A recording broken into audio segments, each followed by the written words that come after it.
memento mori. Vocês vão morrer. Eu preciso que hoje cada um de vocês tenha em mente isso, essa ideia. Você vai morrer. Talvez hoje, amanhã, semana que vem ou mês que vem, quem sabe. A morte é a única certeza da vida.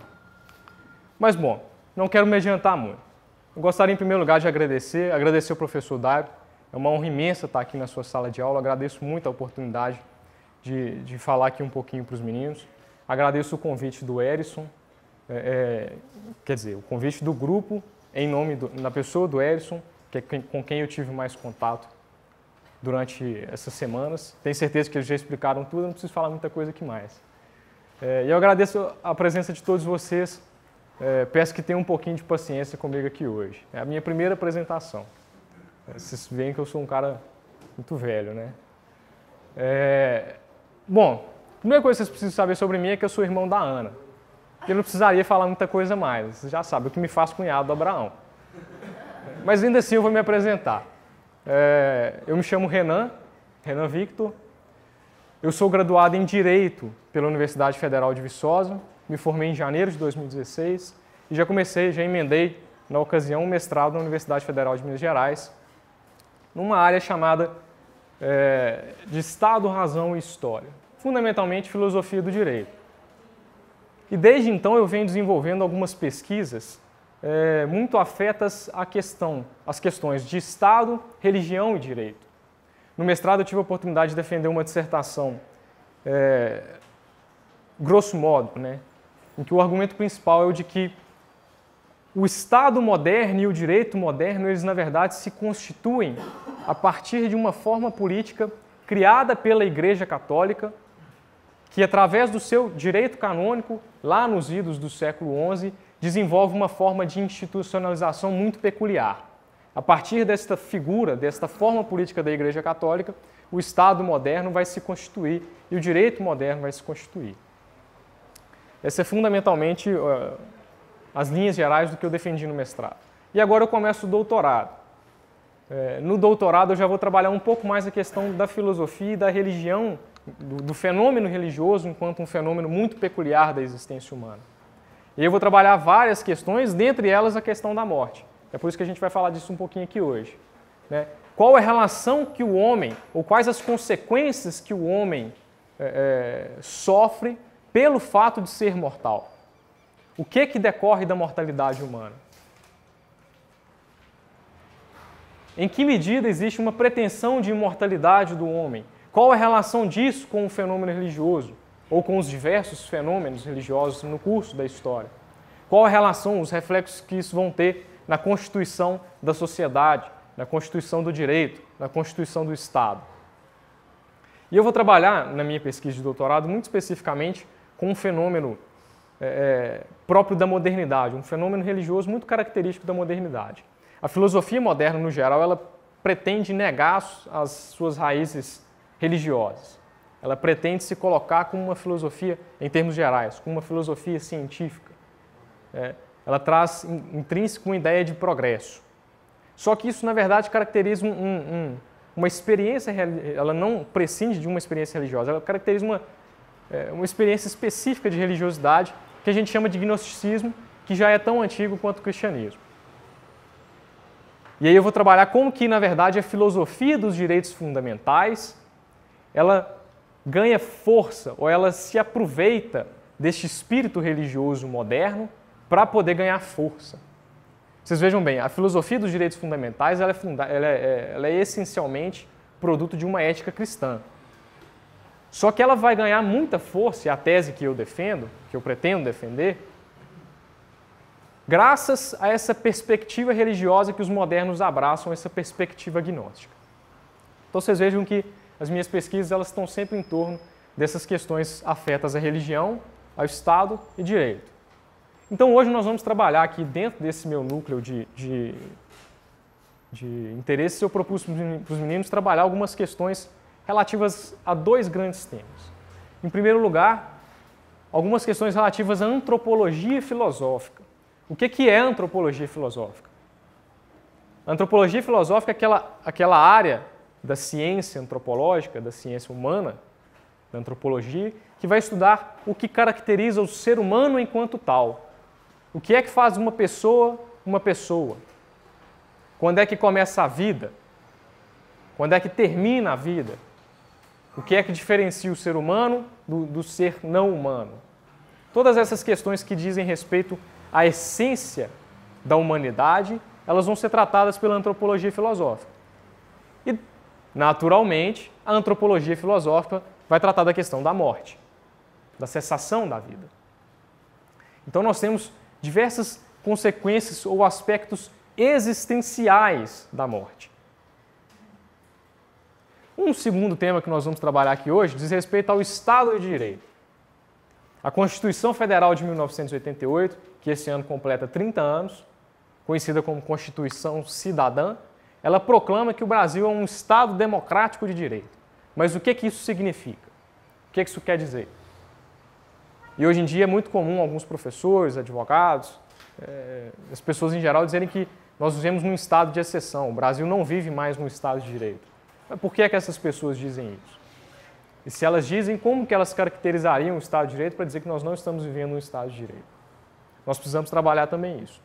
E no final, eu vou apresentar para vocês algumas consequências antropológicas da Constituição Federal de 88 a partir das minhas reflexões. Então nós não estamos trabalhando com doutrina, nós estamos trabalhando com palpite. Por isso que está entre parênteses ali uma interrogação. São consequências? Não são consequências? Como é que isso funciona? Bem? Mas bom, eu gostaria de retomar então. Vocês vão morrer. Talvez hoje. Para morrer basta estar vivo. É o que costumava dizer minha avó. Mas isso não é motivo para desespero. Pelo amor de Deus, não cheguem em casa hoje e comecem a chorar copiosamente porque vocês descobriram que vocês vão morrer. Vocês já sabiam disso, né? Talvez alguns estejam se dando conta agora.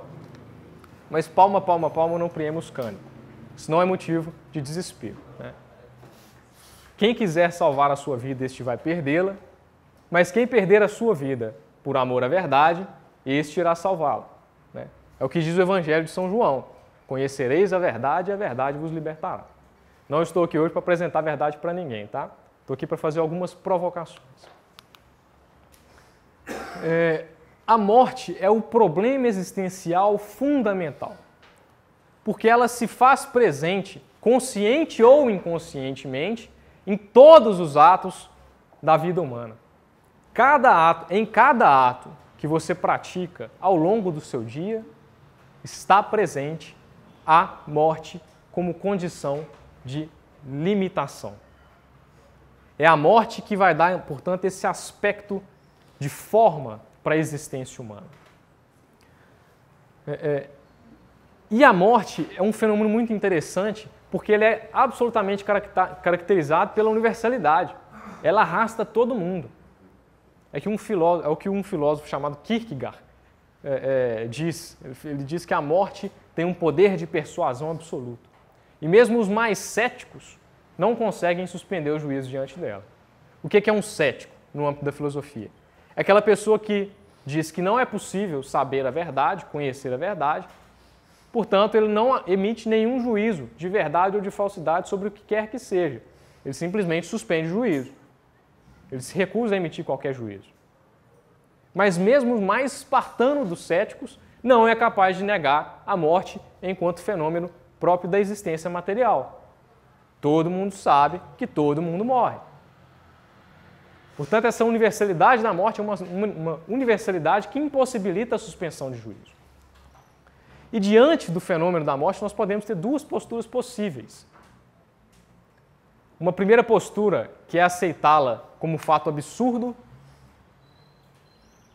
é a postura, por exemplo, de Jean-Paul Sartre, que vai dizer que toda a vida é ela absurda, toda a vida não tem sentido. Não existe nenhum sentido intrínseco para a existência, para a vida humana. E se não existe nenhum sentido intrínseco na vida, não existe nenhum sentido intrínseco na morte. Afinal, a morte é só o fim de uma sequência de atos absolutamente despidos de qualquer significado. E, portanto, a postura mais heróica seria a postura de aceitar isso abraçar isso e viver de acordo com isso. Só que essa é uma postura muito difícil e que não atende a uma certa sede ou uma carência ontológica que todas as pessoas têm. E, no geral, quem adota essa postura de verdade fica louco. Então, nós temos uma segunda postura, que é a postura que toda a história da humanidade praticamente vem a adotar, que é a postura de buscar algum significado na morte e na vida. Das religiões mais arcaicas, daquelas que vocês nunca ouviram falar, até as mais recentes, dos povos mais antigos, das civilizações mais antigas, até a nossa civilização, até o nosso dia de hoje, a experiência humana é uma experiência de busca de sentido, de busca de significado. E saber um pouquinho sobre a morte já é saber muito sobre a vida. Se você tem em mente o significado da sua morte, você consegue traçar uma orientação para todos os atos da sua vida. Eu gosto muito dessa pintura. Nós temos dois gêneros de pinturas que são interessantíssimos. Esse anterior, que eu mostrei para vocês, são as chamadas vanitas.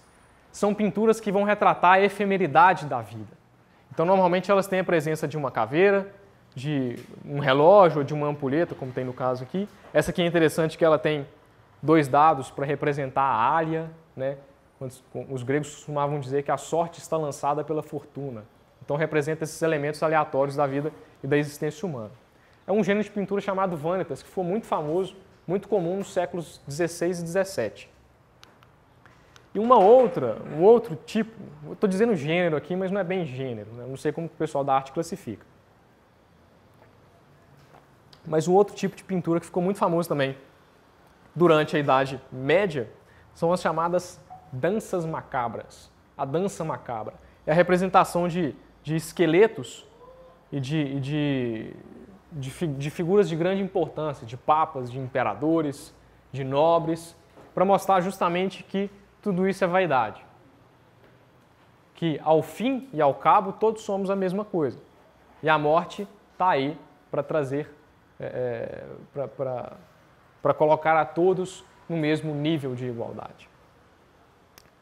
Essa aqui é talvez a mais famosa, é a dança macabra. Esse aqui é um pedacinho do afresco que está lá no cemitério dos Santos Inocentes, que é um dos cemitérios mais famosos de Paris. Ele esteve em funcionamento por mais de 10 séculos. Mas então este é o problema existencial fundamental. Ser ou não ser, eis a questão. Será mais nobre em nosso espírito sofrer as pedras e flechas com que a fortuna enfurecida nos alveja, ou insurgir-nos contra um mar de provocações e em luta por-lhes fim, morrer, dormir, não mais? É assim que Shakespeare vai tratar, na sua famosa peça Hamlet, do problema da morte. Ser ou não ser? O que é que ele está trabalhando aqui?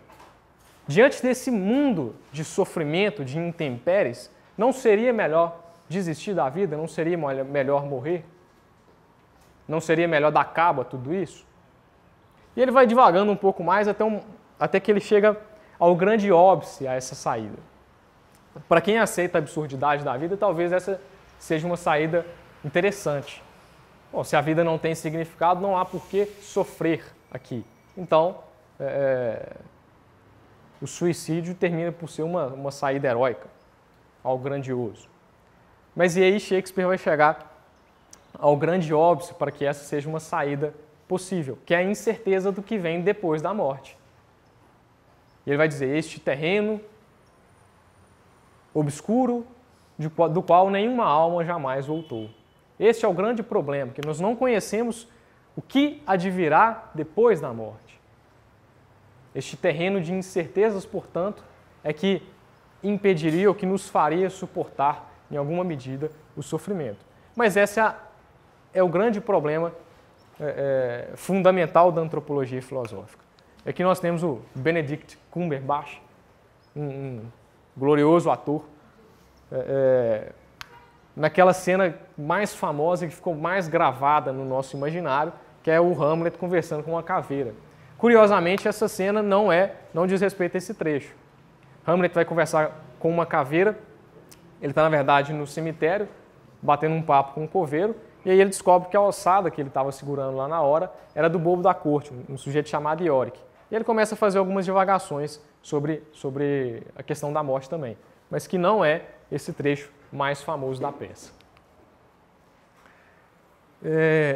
Então, a consciência da morte, ela vai implicar algumas consequências para o ser humano. Em primeiro lugar, o que é ser consciente da morte? Ser consciente da morte é saber de si como ser finito. Eu sei que eu, enquanto ser humano, sou dotado de um alfa e um ômega. Um princípio e um fim. Eu fui concebido em um determinado momento histórico e eu vou deixar de existir, pelo menos enquanto existência material, dessa que nós estamos falando aqui hoje, em um determinado momento. E isso é uma experiência contingente. Contingente por quê? Porque é passageira. E é essa experiência contingente da vida que é uma experiência de busca de sentido. Então nós temos dois problemas fundamentais. Em primeiro lugar, a condição histórica do homem, e em segundo lugar, o fenômeno religioso enquanto manifestação da essência valorativa do homem. O que é que caracteriza a religião? O que caracteriza a religião não é um conceito de divindade bem definido. Se nós pegarmos as religiões arcaicas, as religiões muito antigas, muitas delas sequer têm um conceito de divindade. Portanto, não é um conceito de Deus ou de deuses que vai definir o que seja o fenômeno religioso. O que caracteriza a religiosidade, na verdade, é a oposição entre o sagrado e o profano. E o que é que isso significa? O profano é o espaço e o tempo que são homogêneos. Eles não são dotados de nenhum significado. Todo ele é uma mesma coisa. Todo ele representa a mesma coisa. O espaço sagrado é um espaço, e o tempo sagrado, eles são um momento de ruptura desta homogeneidade. Então, o espaço sagrado, o tempo sagrado, se diz que eles são dotados de mais riqueza ontológica. Quer dizer, eles se apresentam de uma forma diferenciada. Exemplo muito concreto, falando aqui da minha experiência enquanto católico. A gente passa lá na praça da catedral, você faz o nome do Pai. Porque você sabe que você está diante de um espaço que é diferente da praça que está ao redor. E se você entra e passa de frente ao sacrário, você se ajoelha. E dentro da igreja você faz silêncio. Porque aquele espaço, aquele templo religioso, ele constitui um espaço diferente daquele que está da porta para fora. Não há continuidade, há uma ruptura. E assim pode ser um templo religioso, mas assim pode ser também a sua casa. A sua casa é um espaço sagrado. Então, há quem tenha o costume de não entrar com sapatos dentro de casa, porque aquele é um espaço diferenciado, você não vai pisar com o sapato que você pisa na rua. Há quem faça isso por questões de higiene e há quem faça por questões filosóficas. Então, a experiência do sagrado é essa experiência de ruptura da homogeneidade que caracteriza aquilo que é o profano. E ela está profundamente relacionada também com a questão da morte. Para nós interessa, sobretudo, a questão da condição histórica do homem.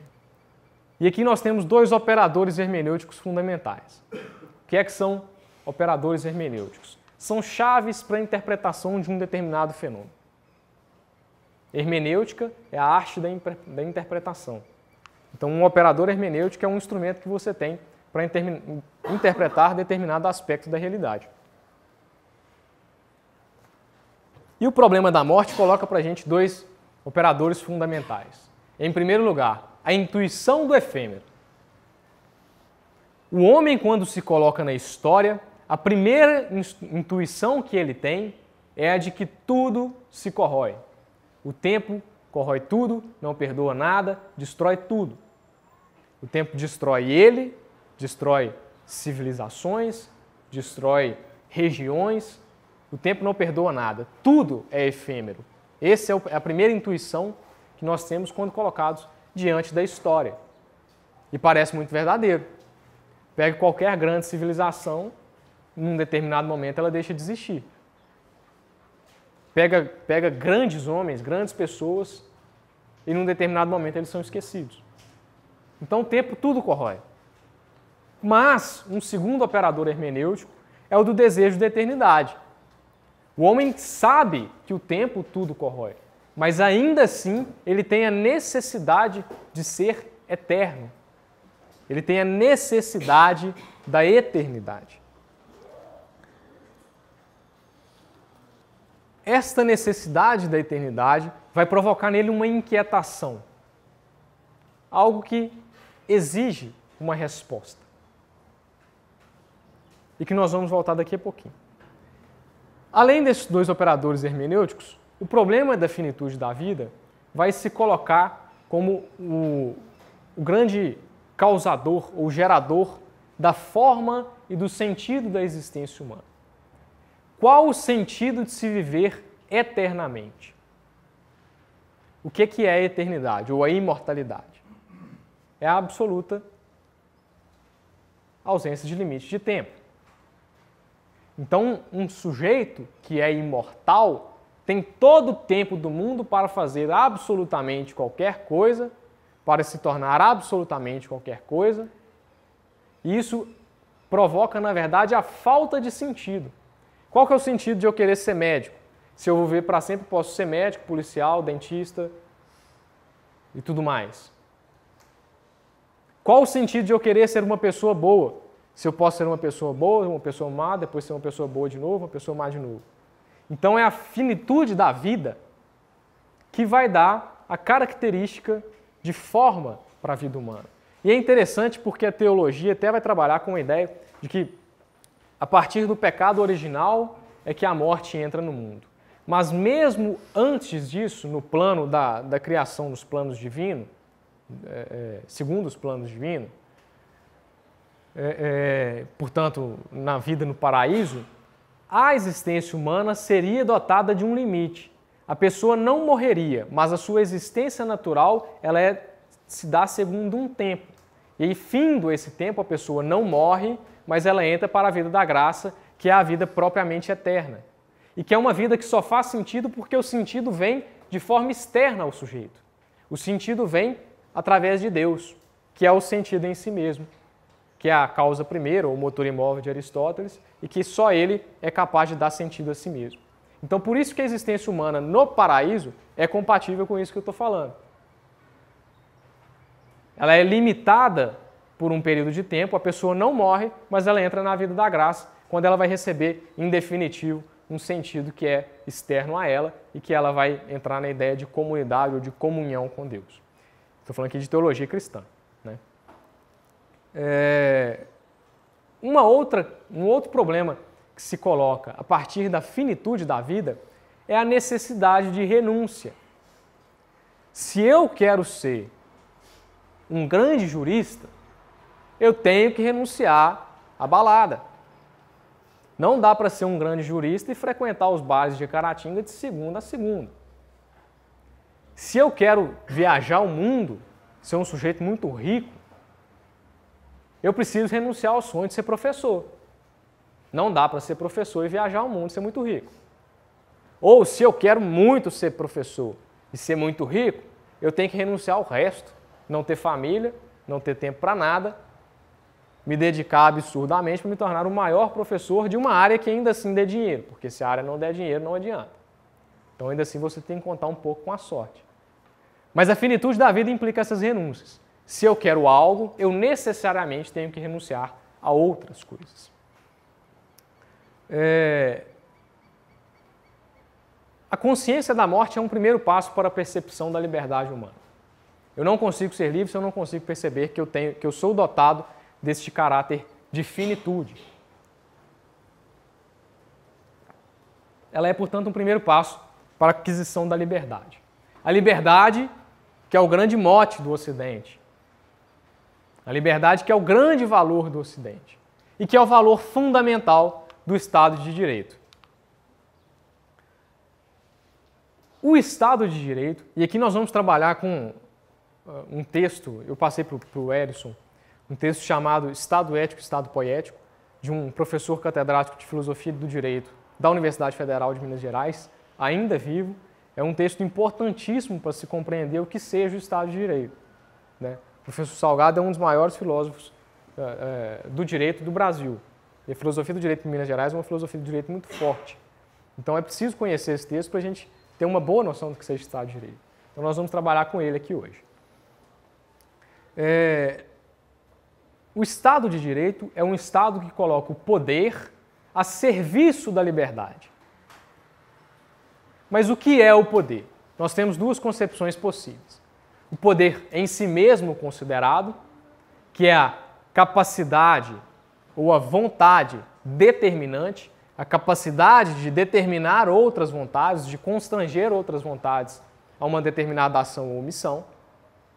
Mas nós podemos ter também um segundo aspecto, uma segunda concepção de poder mais restrita, que diz respeito ao poder político. E o poder político é uma vontade determinante aceita. Ela é institucionalizada e ela vai ser marcada pela supremacia, ou seja, pelo fato de que não há nenhum poder acima dele, pela universalidade, ou seja, o fato de que ele pode se aplicar em termos universais a todos, e a irresistibilidade, a impossibilidade de se resistir a ele. Isso caracteriza o poder político, que é o poder fundamental do Estado de Direito. Então, o Estado de Direito vai conjugar duas coisas. Em primeiro lugar, um elemento material, que é justamente a força, esse poder, essa capacidade de constranger outras vontades, e um elemento formal, que é o direito. O direito é um encontro do político com o jurídico. O direito se produz a partir da política. E é esse direito, no fim das contas, produzido pela política, que vai dar forma, que vai dar as balizas da utilização do poder dentro de um Estado de Direito. Muita gente fala que Estado de Direito é o Estado que se submete à lei. Não é só isso. Esse é um primeiro aspecto do Estado de Direito. É um Estado em que o poder é exercido segundo os aspectos determinados pela legislação. Mas vocês vejam bem, um Estado absolutista pode se submeter ao direito. Isso não quer dizer que ele será um Estado de Direito. Ele se submeterá à legislação, mas é uma legislação criada por uma pessoa, por um soberano, um poder, um monarca absolutista. Isso é Estado de Direito? Não, é um Estado legalista. Ele respeita a lei, mas não é um Estado de Direito. Então, este é apenas um aspecto, um primeiro aspecto do que vem a ser o Estado de Direito. Há o respeito à lei, há o exercício do poder nos termos da lei, mas não é só isso.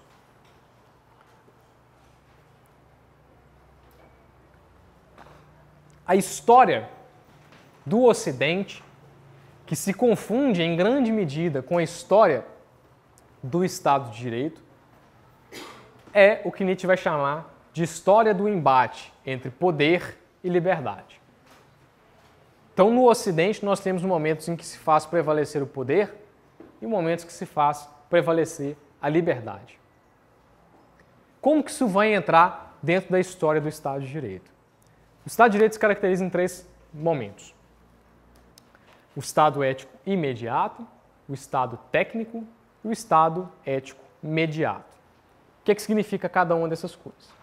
O Estado ético imediato é o Estado greco-romano e medieval. E aqui Estado entre aspas, porque nós não temos propriamente um Estado,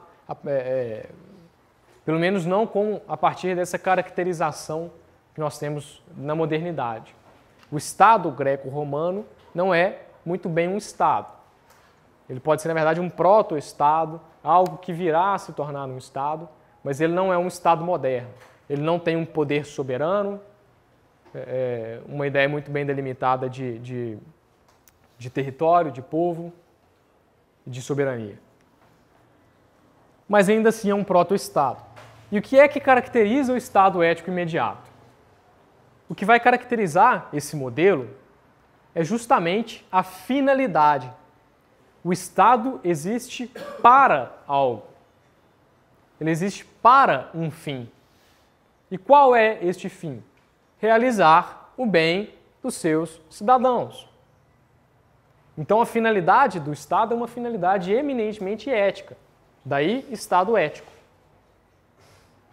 Para os gregos, O Estado tem a missão de formar cidadãos, formar cidadãos virtuosos que, por suas virtudes, vão conquistar a felicidade, mas cidadãos virtuosos que existem para a polis, que existem para servir a sociedade.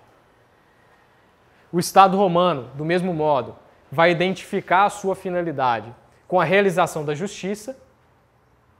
E aqui no direito romano, nós temos o fortalecimento de todas as categorias jurídicas que vão marcar a experiência jurídica ocidental pelo resto da história. É aqui, em Roma, que se desenvolve precisamente o direito, enquanto fenômeno próprio, particular. E é um Estado que, a partir dessas categorias jurídicas, vai distribuir a cada um aquilo que lhe é devido, aquele direito que lhe é devido.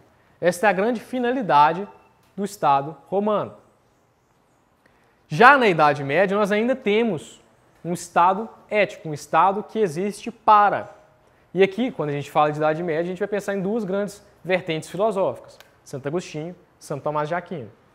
Para Santo Agostinho, a finalidade ética do Estado é realizar o bem individual, só que a cidade de Deus é uma cidade má, uma cidade marcada pela corrupção. Então, realizar o bem individual é preparar o homem para a cidade celeste, que é o que interessa efetivamente. Então, o Estado, o poder político constituído na sociedade, ele tem que se destinar, ele tem que existir para levar os cidadãos a esta cidade celeste. Já Santo Tomás de Aquino vai aceitar um pouco melhor a questão da existência terrena. Santo Tomás de Aquino vai dizer que, além do bem individual espiritual, o Estado serve também para a realização do bem terreno. Ele retoma ele retoma a ética aristotélica para dizer que, além da existência espiritual, o homem também é dotado de uma existência terrena, e nessa existência terrena ele tem que ver respeitados certos aspectos de dignidade. Então o Estado serve tanto para um quanto para outro, para realizar o bem individual espiritual e para realizar o bem individual material. Na modernidade, nós temos um fenômeno muito particular, muito interessante, que é o aparecimento dos estados absolutistas. Por que isso é possível? Também. Porque se desenvolve, a partir do século XV, XVI, uma ideia de poder enquanto finalidade, enquanto fim em si mesmo. O poder, portanto, ele não existe mais para realizar alguma coisa. Ele existe como um fim em si mesmo, ele justifica a si próprio. Vocês vejam que em Maquiavel, a virtude é a capacidade de conquistar e de manter o poder. Não interessa para quê. E o Maquiavel vai ser o grande inaugurador da chamada ciência política. Esse momento é importante, parece ruim, né? O poder deixa de ter uma finalidade ética e passa a ser um fim em si mesmo. Então, os monarcas absolutistas, por exemplo, são detentores do poder e eles não têm que fazer nada. Eles têm que agir segundo a sua vontade, porque é a sua vontade e ele é o detentor do poder. Isso parece muito ruim, mas foi um momento necessário justamente para o desenvolvimento dessa tecnicidade do poder, para o desenvolvimento do estudo ou da compreensão do poder enquanto um fenômeno próprio particular. Mas nós não poderíamos parar por aí.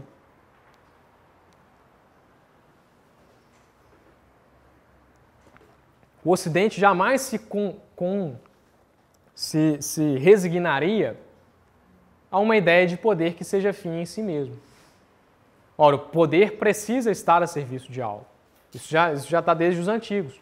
O poder tem que ter uma finalidade ética. E então, ainda na modernidade, no começo do que nós chamamos de contemporaneidade, quer dizer, nós temos 1789 normalmente identificado como o ano em que começa a era contemporânea, mas na modernidade, na transição da modernidade para a contemporaneidade, é que nós vamos ver reaparecer a finalidade ética do Estado. a partir das revoluções, e sobretudo da Revolução Francesa. A Revolução Francesa vai trazer um paradigma liberal de Estado. Ela vai reivindicar certos direitos universais e inalienáveis que o Estado tem a missão de garantir. É a partir, portanto, da Revolução Francesa que nós temos o surgimento do chamado Estado de Direito. Um Estado que se caracteriza por três grandes elementos. Em primeiro lugar, a legitimidade, que é a ideia de que todo poder emana do povo, por isso é um poder legítimo.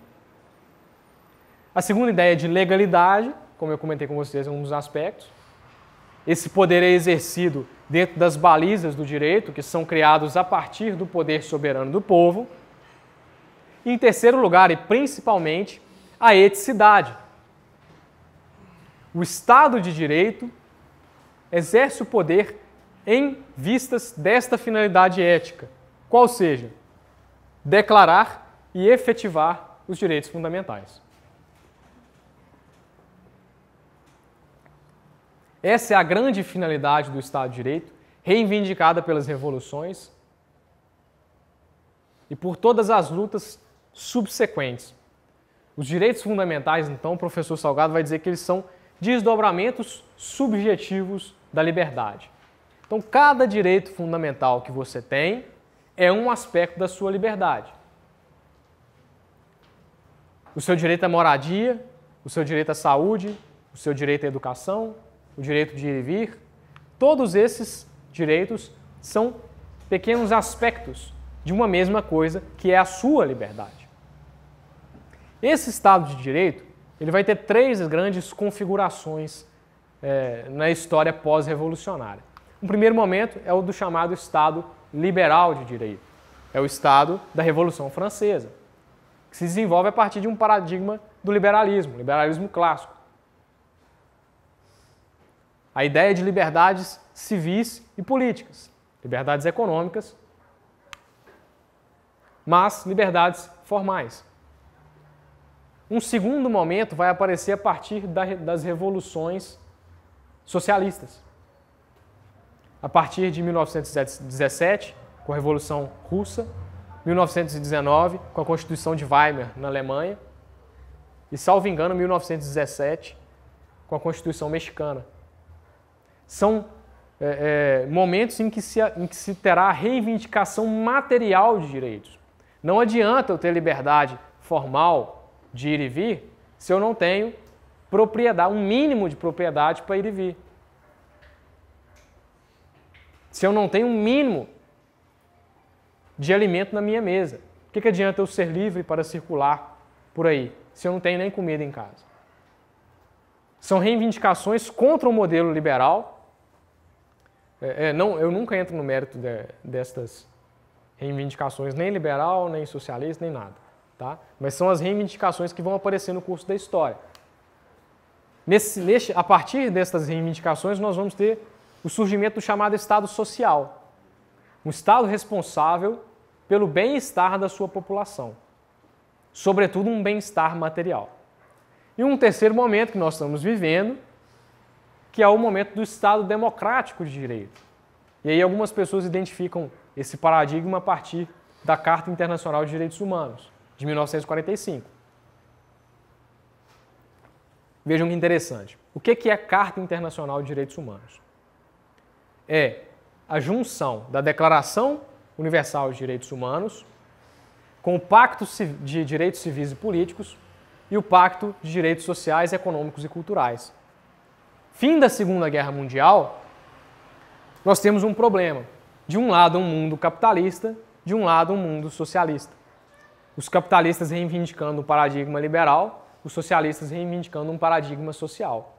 Então, as Nações Unidas tiveram que fazer uma declaração conjunta, que é a Declaração Universal, que todos aceitam, e pactos separados. Os países capitalistas vão assinar os pactos de direitos civis e políticos, os países socialistas vão assinar o Pacto de Direitos Sociais, Econômicos e Culturais. Depois, com o fim do socialismo, todo mundo assina praticamente tudo. Mas a partir deste momento nós temos a configuração do que seria o Estado democrático de direito. Um Estado em que se universaliza a ideia de solidariedade, de fraternidade e de democracia.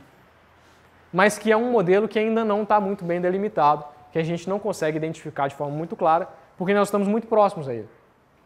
Quer dizer, ele está em construção. Nós fazemos parte da construção do modelo do Estado democrático de direito. Com isso, nós temos uma certa dificuldade de perceber o que é que ele seria, ou o que é que ele virá a ser.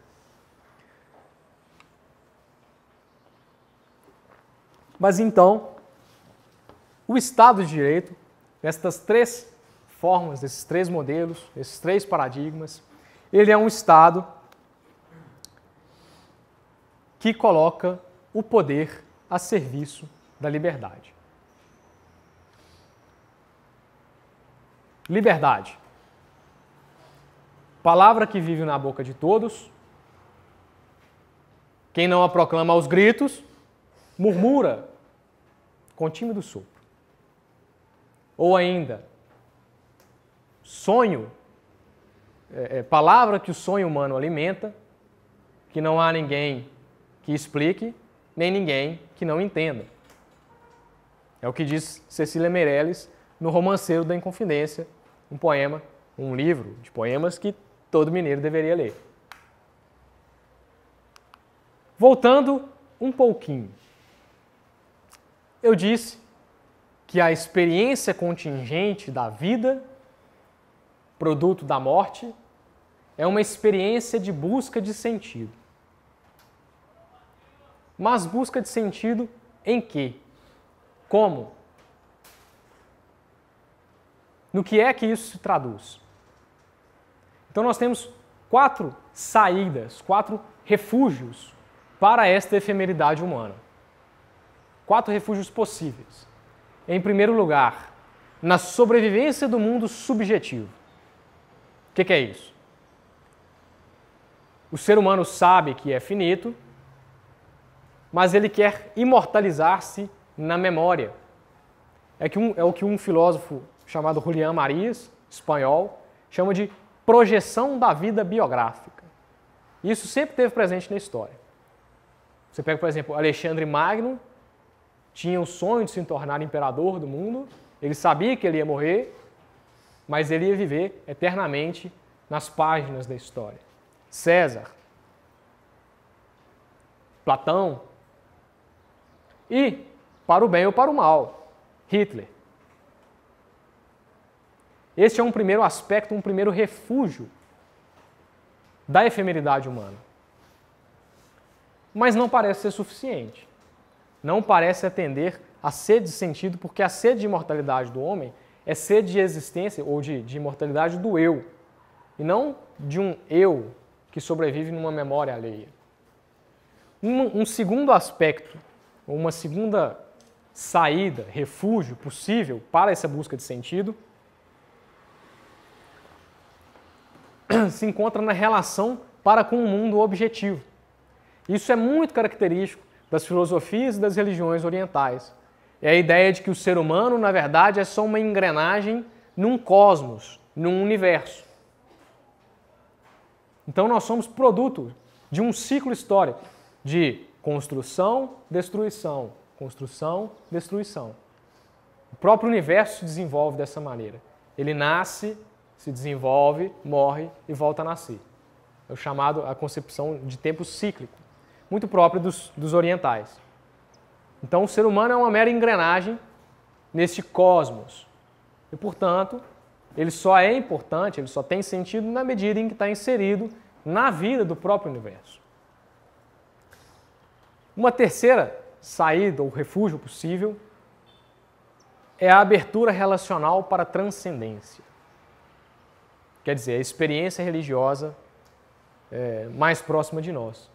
É a ideia de se refugiar na imortalidade divina. Então, enquanto católico, eu tenho fé de que depois que eu morrer, eu vou viver junto de Deus, se Deus quiser. Assim espero.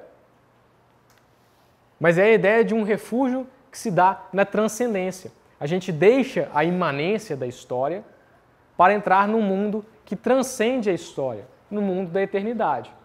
E esse é um refúgio que parece ser o que mais atende às necessidades, aos anseios humanos. É o que parece dar uma explicação mais adequada. Vocês pesquisem depois, tem um psicanalista chamado Viktor Frankl. Ele vai dizer justamente que certas questões, a ciência não consegue dar uma resposta, para certas questões, a ciência não consegue dar uma resposta satisfatória.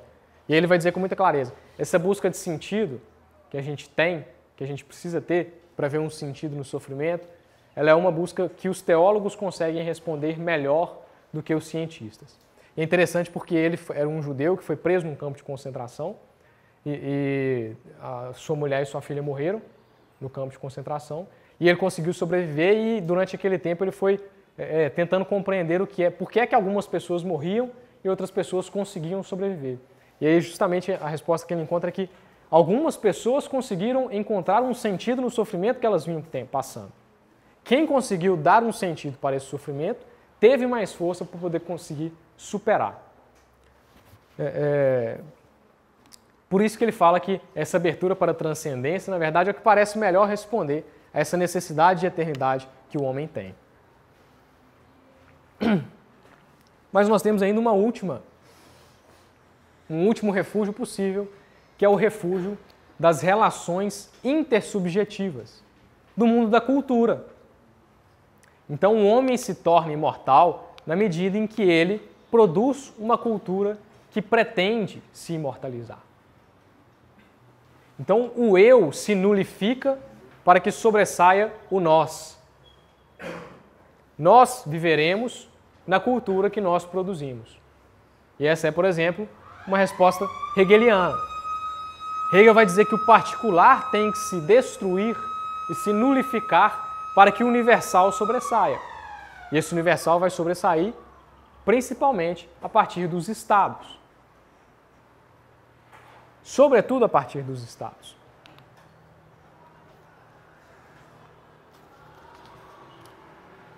Algumas consequências, portanto, algumas meditações de cunho antropológico sobre a relação entre Estado de Direito e entre indivíduo. E, mais especificamente, na nossa realidade, entre a Constituição Federal de 88 e todos esses problemas que nós temos tratado. Em primeiro lugar, se nós abraçarmos esse último refúgio que eu disse, o refúgio da cultura, a eternidade se realiza na cultura, uma pessoa só pode se realizar no Estado. É a mesma concepção que os gregos tinham. O cidadão só faz sentido quando inserido na vida de uma comunidade política. E foi essa a opção da Carta Constitucional de 88 para a Constituição de 88. O que é, ou a que serve o indivíduo, ou ele deve servir para algo?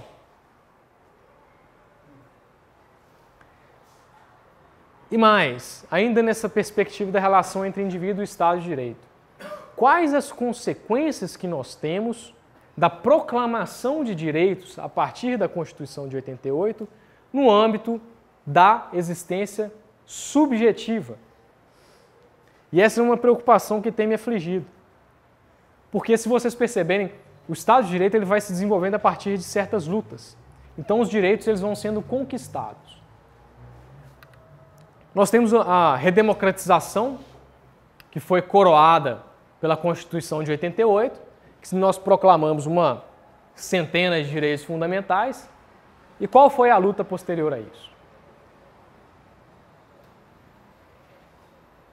E o que é que eu tenho visto se produzir na nossa geração? Uma geração que não participou da redemocratização. Uma postura de esperar o serviço dos direitos. O que é um direito? Um direito é uma pretensão que eu faço valer de forma irresistível em face de um devedor. Ora, se eu tenho direito à moradia, eu não tenho que construir a minha casa. Eu tenho que receber a minha casa. Se eu tenho direito à saúde, é uma postura que quer os direitos, mas se recusa a assumir as renúncias que eles implicam. Quem tem direito à saúde aqui? Todo mundo. É muito bom. Mas você tem direito à saúde, você tem que dar um jeito de levantar da sua cama, de frente da televisão, e praticar algum exercício físico. Se você quer ter direito efetivo à saúde, você tem que renunciar a certos hábitos alimentares. Não é esperar que ninguém traga a saúde para você. E assim tantas outras coisas mais. Então, a Constituição de 88, ela tem promovido uma educação efetiva do indivíduo enquanto cidadão. As gerações que estão surgindo a partir dela são gerações que aceitam, admitem, enfrentam o problema da finitude da vida e as renúncias que ela necessariamente implica. E a partir disso tenta construir uma sociedade, ou ela é uma geração que espera que a sociedade faça tudo para ela? É uma geração que quer tudo, sem renunciar a nada?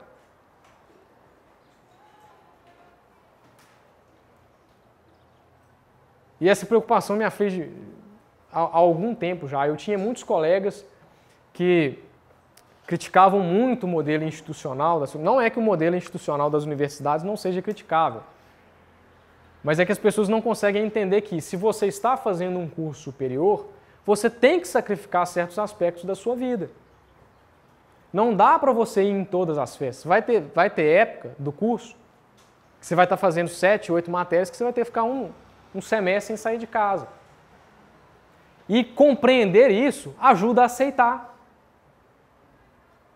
Se eu não consigo entender isso, o que eu vou produzir, na verdade, é revolta.